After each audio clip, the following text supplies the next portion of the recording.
Good evening friends. आज के update कुछ इस प्रकार से। आज हम बात करेंगे सबसे पहले चीन की। चीनी रक्षा मंत्रालय ने रविवार को घोषणा की कि चीन जल्द ही ईरान और रूस के साथ ईरान के पास संयुक्त नौसैनिक अभ्यास करेगा। इसमें चीनी पीपल लिबरेशन आर्मी पीएलए नौसेना का एक विध्वंसक और एक रीसप्लाई जहाज भेजेगा। एक चीनी विशेषज्ञ ने कहा है कि यह अभ्यास रणनीतिक रूप से महत्वपूर्ण ऊर्जा शिपिंग क्षेत्र में सुरक्षा को सुरक्षित करने में मदद करेगा। चीनी रक्षा मंत्रालय ने रविवार को अपने आधिकारिक वीबो अकाउंट पर घोषणा की कि मार्च की शुरुआत और मध्य में चीन, ईरान और रूस की नौसेनाएं ईरान के चाबार बंदरगाह के पास के क्षेत्रों में सिक्योरिटी बेल्ट 2025 संयुक्त अभ्यास करेंगी। मंत्रालय के एक बयान के अनुसार इस अभ्यास में समुद्री लक्ष्य पर हमला, वीबीएसएस विजिट, बोर्ड सर्च और जब्ती, क्षति नियंत्रण के साथ साथ संयुक्त खोज और बचाव अभियान जैसे प्रशिक्षण पाठ्यक्रम शामिल होंगे। बयान के अनुसार इसका उद्देश्य भाग लेने वाले देशों के सैनिकों के बीच सैन्य आपसी विश्वास और व्यवहारिक सहयोग का गहरा करना है। सिक्योरिटी बेल्ट 2025 वर्ष 2019 के बाद से चीन, ईरान, रूस का 5वां संयुक्त नौसैनिक अभ्यास होगा। चीनी सैन्य मामलों के विशेषज्ञ सोंग जोंगपिंग ने रविवार को ग्लोबल टाइम्स को बताया कि चीन, ईरान और रूस के बीच संयुक्त अभ्यास नियमित हो गए हैं। उन्होंने कहा, जैसा कि चीनी रक्षा मंत्रालय ने बताया, अभ्यास मुख्य रूप से गैर पारंपरिक सुरक्षा क्षेत्रों में प्रशिक्षण पाठ्यक्रमों पर केंद्रित होगा और यह क्षेत्र में सुरक्षा की रक्षा के लिए अनुकूल है। यह अभ्यास ओमान की खाड़ी में ईरानी बंदरगाह चाबार के पास होगा, जो हॉर्मुज जलडमरू मध्य और हिंद महासागर के बीच एक महत्वपूर्ण प्रवेश द्वार है, जो इसे ऊर्जा शिपिंग के लिए एक महत्वपूर्ण रणनीतिक मार्ग बनाता है। रक्षा मंत्रालय ने कहा कि चीन पीएलए नौसेना के 47वें स्कॉट टास्क ग्रुप के विध्वंसक बाओटो और पुनःपूर्ति जहाज गाओयू भेजेगा। बाओटो एक टाइप 052D निर्देशित मिसाइल विध्वंसक है और गाओयू एक टाइप 903A व्यापक पुनःपूर्ति जहाज है। इस अभ्यास से पहले दो पीएलए नौसेना के युद्धपोतों ने फरवरी के मध्य से शुरू होकर पाकिस्तान में अमन 2025 बहुराष्ट्रीय समुद्री अभ्यास में भी भाग लिया था। चीनी सैन्य मामलों के एक अन्य विशेषज्ञ झांग झुनेसे ने ग्लोबल टाइम्स को बताया कि अदन की खाड़ी और सोमालिया के तटवर्ती जल क्षेत्रों में पीएलए नौसेना के अनुरक्षण कार्य समूह के युद्धपोत अक्सर विदेशी देशों के साथ संयुक्त अभ्यास में भाग लेते हैं। झांग ने कहा कि टाइप 052D विध्वंसक और टाइप 903A पुनःपूर्ति जहाज एक ऐसा बेड़ा बनाते हैं जो मजबूत युद्ध शक्ति और धीरज के साथ विविध सैन्य अभियानों में सक्षम है। आइए बात करें हम चाइनीज़ एआई मॉडल की। Chinese AI chatbot deep seek पिछले दिनों काफ़ी चर्चा में रहा। इसके डीप सीक R1 मॉडल ने खूब सुर्खियां बटोरी हैं। हालांकि चीन एआई रेस में नया माइलस्टोन सेट करने जा रहा है। इसके नए स्टार्टअप मोनिका ने मैनस नाम का अपना आर्टिफिशियल इंटेलिजेंस यानी एआई एजेंट रिलीज किया है। डीप सीक के बाद मैनस काफ़ी पॉपुलर हो रहा है।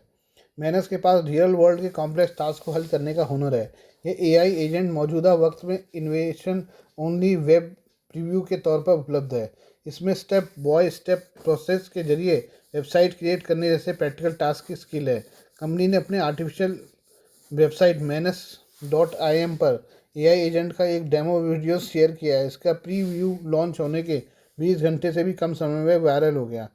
मैनस को दुनिया का पहला ट्रू जनरल एआई एजेंट कहा जा रहा है। यह स्वतंत्र तौर पर सोचने के साथ टास्क एग्जीक्यूटिव करने के साथ पूरा रिजल्ट डिलीवरी कर सकता है।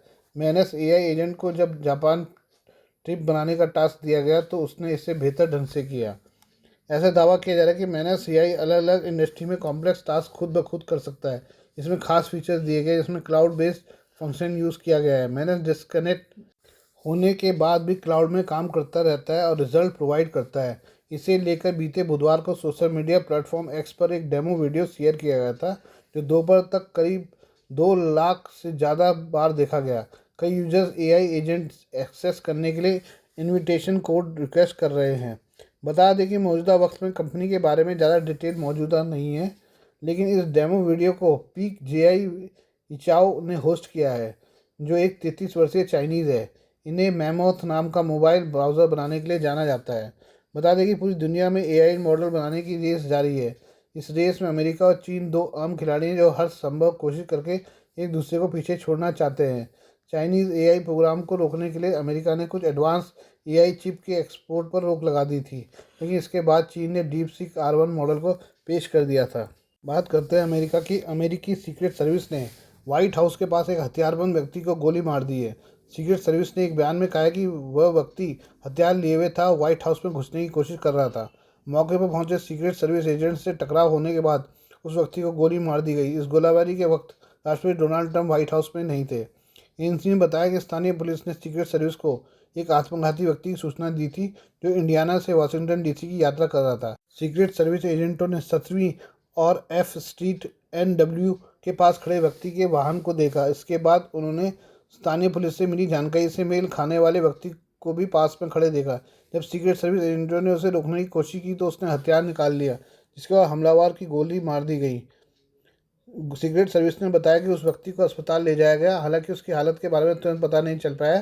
सीक्रेट सर्विस के प्रवक्ता एंथनी गुइलिमिन ने एक्स पर कहा कि जैसे ही अधिकारी हम पास आए, व्यक्ति ने एक बंदूक लहराई और एक सशस्त्र टकराव शुरू हो गया, जिसके दौरान हमारे कर्मियों ने गोलियां चलाई। इस घटना में कोई भी सीक्रेट सर्विस कर्मी घायल नहीं हुआ, जिसकी अब मेट्रोपॉलिटन पुलिस विभाग द्वारा जांच की जा रही है। आइए बात करें फिलिस्तीनी समर्थकों की। फिलिस्तीनी समर्थकों ने स्कॉटलैंड में अमेरिका के राष्ट्रपति डोनाल्ड ट्रंप के गोल्फ रिजॉर्ट पर हमला किया है। फिलिस्तीनी समर्थक प्रदर्शनकारियों ने स्कॉटलैंड में राष्ट्रपति के टर्नबेरी गोल्फ रिजॉर्ट के कुछ हिस्सों में तोड़फोड़ की है। BBC की रिपोर्ट के मुताबिक तोड़फोड़ करने वाले लोग फिलिस्तीन एक्शन नाम के एक समूह का हिस्सा थे। तोड़फोड़ करने के बाद इस ग्रुप ने सोशल मीडिया प्लेटफॉर्म पर तस्वीरें भी शेयर की हैं। एक तस्वीर में Gaza is not for sale, यानी गाज़ा बिकाऊ नहीं है, लिखा हुआ है। इस दौरान प्रदर्शनकारियों ने आयरशायर कोर्स में स्थित इमारत को लाल रंग से पेंट कर दिया। आपको बता दें कि पिछले दिनों डोनाल्ड ट्रंप ने गाज़ा के लिए प्रस्ताव पेश किया, जिसमें उन्होंने अमेरिका के कंट्रोल में गाज़ा पट्टी के पुनर्निर्माण का प्लान पेश किया है, जिसकी पूरी दुनिया में आलोचना की गई है। अरब देशों ने ट्रंप के प्लान का गहरा आक्रोश दिखाई दिया है। अरब देशों का कहना है कि डोनाल्ड ट्रंप गाज़ा पट्टी पर कब्जा करना चाहते हैं। ऑनलाइन पोस्ट की गई कुछ तस्वीरों में रिजॉर्ट में 36 लैंप पोस्ट दिखाई दे रहे हैं। वहीं अमेरिकी राष्ट्रपति के एक प्रवक्ता ने तोड़फोड़ की घटना की निंदा की है, इसे बचकाना आपराधिक घटना करार दिया है। वहीं स्कॉटलैंड पुलिस ने डोनाल्ड ट्रंप के रिजॉर्ट पर हमला होने की रिपोर्ट की पुष्टि की है। अधिकारियों ने कहा है कि वो मामले की जांच कर रहे हैं। वहीं एक अलग बयान में फिलिस्तीनी समूह ने कहा कि वो डोनाल्ड ट्रंप के गाज़ा प्लान को खारिज करता है। समूह ने कहा कि डोनाल्ड ट्रंप ऐसा व्यवहार कर रहे हैं जैसा गाज़ा पट्टी उनकी संपत्ति है और उससे वो अपनी मर्जी से निपटाना चाहते हों। फिलिस्तीनी समूह ने कहा है कि उनकी प्रॉपर्टी भी सुरक्षित नहीं है। आपको बता दें कि डोनाल्ड ट्रंप ने साल 2014 में इस गोल्फ रिजॉर्ट को खरीदा था और फिर इसका नवीनीकरण करवाया था। यहाँ 3 गोल्फ कोर्स हैं, 2 18 होल वाले और एक 9 होल वाला। टर्नबेरी को दुनिया के शीर्ष 5 गोल्फ कोर्स में एक माना जाता है। इसने 4 बार ओपन चैंपियनशिप की मेजबानी की है, जिसमें 1977 में टॉम वॉटसन ने जैक निकोल्स को हराया था, जिसे ड्यूल इन द सन के नाम से जाना जाता है। डोनाल्ड ट्रंप ने पिछले महीने गाज़ा पर कब्जा करने के लिए संयुक्त राज्य अमेरिका के एक विवादास्पद प्रस्ताव को आगे बढ़ाया है। ट्रंप के प्लान में गाज़ा के करीब 23 लाख लोगों को बाहर निकालना, फिर से निर्माण करना शामिल है। डोनाल्ड ट्रंप ने पिछले महीने 5 फरवरी को इजराइल के प्रधानमंत्री बेंजामिन नेतन्याहू के साथ एक जॉइंट प्रेस कॉन्फ्रेंस में कहा था कि अमेरिका गाज़ा पट्टी पर कब्जा करेगा और हम इसके साथ काम भी करेंगे। बेंजामिन नेतन्याहू उस वक्त मुस्कुरा रहे थे जब डोनाल्ड ट्रंप गाज़ा पर कब्जे का ऐलान कर रहे थे। डोनाल्ड ट्रंप के प्लान में गाज़ा के लोगों को पड़ोसी देशों जॉर्डन और मिस्र में भेजना है। हालांकि इन देशों ने भी ट्रंप के प्लान को खारिज कर दिया। ये हम बात करें चंद्र ग्रहण की। साल 2025 का पहला चंद्र ग्रहण फाल्गुन पूर्णिमा 14 मार्च को लगने वाला है। यह ग्रहण सिंह राशि या उत्तरा फाल्गुनी नक्षत्र में लगने वाला है। हालांकि यह ग्रहण भारत में नहीं दिखाई देगा, इसलिए इसका सूतक भी मानने की आवश्यकता नहीं है। किंतु फिर भी चूंकि ब्रह्मांड में खगोलीय घटना हो रही है, तो इसका प्रभाव समस्त राशियों पर तो होगा ही। मार्च में ही दूसरा ग्रहण भी लगेगा, जो खंडग्रास सूर्य ग्रहण होगा, और यह भी भारत में दिखाई नहीं देगा। वर्ष 2025 में कुल 6 ग्रहण लगने वाले हैं। इनमें 3 चंद्र ग्रहण और 3 सूर्य ग्रहण होंगे। इनमें से केवल 7 से 8 सितंबर को होने वाला चंद्र ग्रहण ही भारत में दिखाई देगा, अन्य कोई भारत में दृश्य नहीं होगा। ज्योतिषीय मान्यता के अनुसार जो ग्रहण दिखाई नहीं देते हैं, उनका सूतक भी मान्य नहीं होता है। वर्ष 2025 का पहला चंद्र ग्रहण भारत में नहीं दिखेगा। 14 मार्च को खग्रास अर्थात पूर्ण चंद्र ग्रहण होने वाला है। यह वर्ष 2025 का पहला चंद्र ग्रहण रहेगा। ज्योतिषीय गणना के अनुसार यह ग्रहण प्रातः 10:39 पर प्रारंभ होगा। दोपहर 12:29 पर ग्रहण का मध्य रहेगा। इस दौरान चंद्रमा पूरी तरह से ग्रस्तोदित दिखाई देगा। दोपहर 2:18 पर ग्रहण का मोक्ष होगा। यह ग्रहण अमेरिका, पश्चिम यूरोप, पश्चिम अफ्रीका, अटलांटिक महासागर में दिखाई देगा। मार्च में ही लगेगा दूसरा ग्रहण, यह सूर्य ग्रहण होगा। इसी प्रकार 29 मार्च को आंशिक सूर्य ग्रहण रहेगा। इसका प्रारंभ 2:20 पर होगा। यह ग्रहण अमेरिका, ग्रीनलैंड, आइसलैंड और यूरोप व उत्तर पश्चिमी रशिया में दिखाई देगा। तीसरी खगोलीय घटना 7 सितंबर को पूर्ण चंद्र ग्रहण के रूप में होगी। यह ग्रहण पूरे भारत में दिखाई देगा।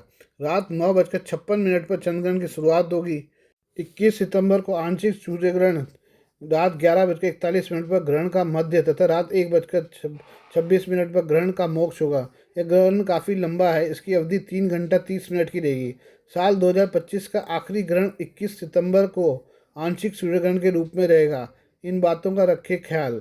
जो ग्रहण भारत में दिखाई नहीं देगा उसका सूतक भी मानने की आवश्यकता नहीं रहती है, किंतु फिर भी गर्भवती स्त्रियां प्रयास करें कि ग्रहण की अवधि में वे घर से बाहर न निकलें। Please do like, share and subscribe this channel of my news, views and analysis by Prakash.